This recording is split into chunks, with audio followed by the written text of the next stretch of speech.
Kafa karıştıran konulardan bir tanesi de adet gecikmesi yaşadınız. Bu bir gebelik belirtisi mi yoksa adet düzensizliği mi?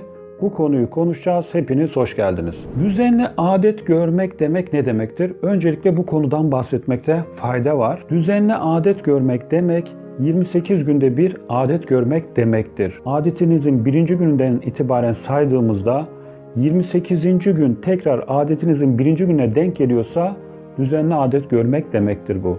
Fakat bu durum bir hafta ileri ve geri oynayabilir. Yani 21 gün ile 35 gün arasındaki adet oynamaları normal sayılabilir. 21 günden kısa olan adetler ve 35 günden uzun süren adetler adet düzensizliği anlamına gelmektedir. Peki adet düzensizliğinin sebepleri nelerdir? Burada iki konudan bahsetmek istiyorum. Bir kısım fizyolojik sebeplerdir. Yani olabilme ihtimali yüksek, herhangi bir hastalık belirtisi olmayan sebeplerdir. Peki nedir bunlar?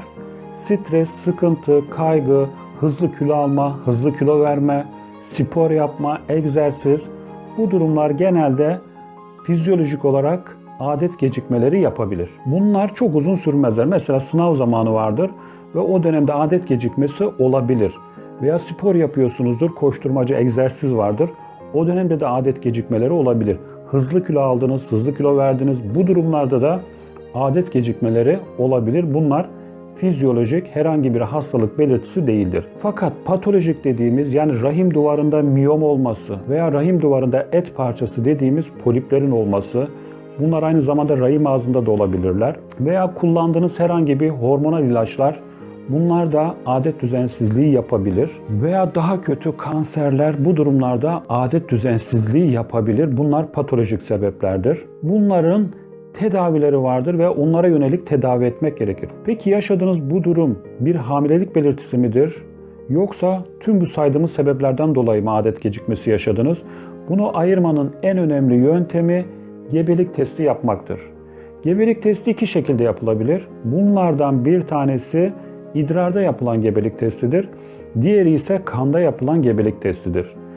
Kanda zaten gebelik testi yapıldığında pozitif veya negatif olduğu ve değerinin kaç olduğu net bir şekilde belli olur. Ve o değere göre de kontrollere çağrılır. Sağlıklı bir gebelik olup olmadığı bu kontrollere göre karar verilir. İkinci yöntem ise idrarda yapılan testtir. İdrarda test yaptığınızda sonucu tek çizgi çıktığında negatif, yani gebelik yok anlamındadır. Eğer iki çizgi çıkarsa gebelik var anlamındadır ve pozitif olarak değerlendirilir. Peki silik çizgi çıktığında ne yapmamız gerekiyor? Burada şüpheli bir gebelik, pozitiflik vardır. Bu durumda yapılması gereken iki şey vardır. Bir tanesi bekleyip daha sonra idrarda testi tekrarlamak.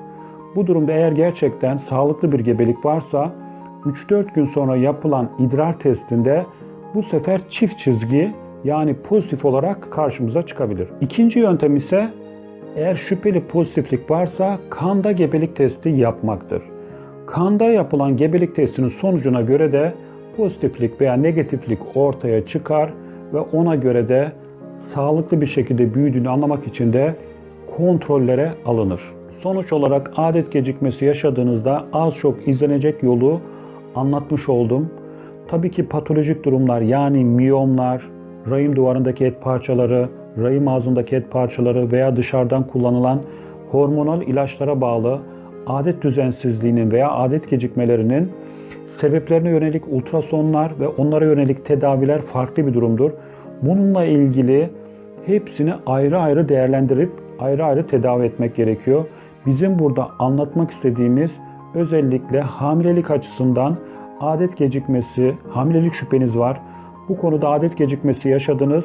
Bu konuda yapılması gerekenleri küçük küçük madde madde anlatmaya çalıştım. Sizler için faydalı olduğunu düşündüğüm videolar paylaşıyorum.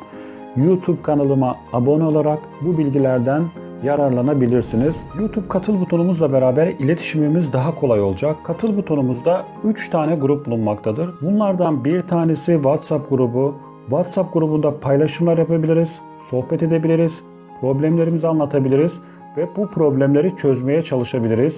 Firmaların tarafıma sunmuş olduğu büyük indirimli ürünlerin linkini paylaşacağım bu grupta. İkinci grubumuz ise WhatsApp'tan soru sor grubudur. Burada kadın hastalıklara doğumla ilgili problemlerinizi direkt olarak WhatsApp'tan bana sorabilirsiniz. Elinizdeki tetkikleri ve sonuçları tarafıma gönderebilirsiniz ve bu sonuçları WhatsApp üzerinden sizinle tartışabiliriz ve belli bir sonuca bağlayabiliriz. Üçüncü grubumuz ise yüz yüze yani görüntülü görüşme grubudur. Burada kadın hastalıkları ve doğumla ilgili problemlerinizi yüz yüze görüşerek, elinizdeki tetkik sonuçlarını değerlendirerek problemlerinizi çözmeye çalışacağız. Bu üç gruptan hangisi sizin için uygunsa o gruba katılabilir ve hızlı bir şekilde iletişime geçebiliriz. Problemlerinizi daha hızlı bir şekilde çözmüş oluruz ve aynı zamanda da kanalımıza katkı sağlamış olursunuz. Şimdiden herkese çok teşekkür ediyorum. Videomuzu beğenmeyi unutmayın, paylaşmayı ve yorum yapmayı unutmayın. Kanalımıza abone olmayı unutmayın. Bir sonraki videoda görüşmek üzere, hoşça kalın.